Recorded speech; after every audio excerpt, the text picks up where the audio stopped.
Blessings ito. Good morning everyone. Blessings para sa ating lahat dahil umulan. Summer na summer, Holy Friday, 5:30 in the morning. Ayan, umulan. So ano ngayon ha? Mahal na araw, Biyernes at summer. Siyempre sobrang init. Ito ay magandang regalo sa atin, no? Dahil umulan, no? Bihira lang pagkakataon na mangyayari sa atin na summer na summer, mahal na araw ay umulan. Alright, so Friday in the morning, 5:30 pa lang in the morning, umulan na. Ito ay isang basbas, blessings, no? Para sa atin lahat dahil marami sa ating mga kababayan, marami sa ating mga Pilipino na nagreklamo na sobrang init, no? Ito ngayon ay tulad yan, March 29, 2024,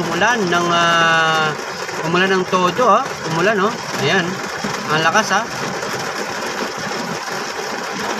sa ano yan, early in the morning, nasa Paranaque ako ngayon. Alright, ayan, umulan. So, maraming salamat sa blessings dahil umulan.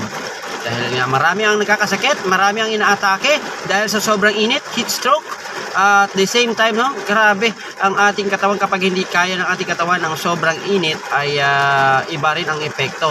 So ngayon, tulad ng aking sinabi, March 29, 2024, it's Friday, early morning, umulan! Yahoo!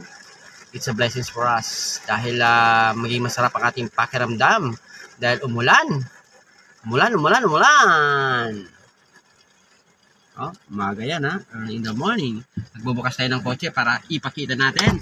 Woohoo! Andiyan ang eroplano sa labas. Mulan.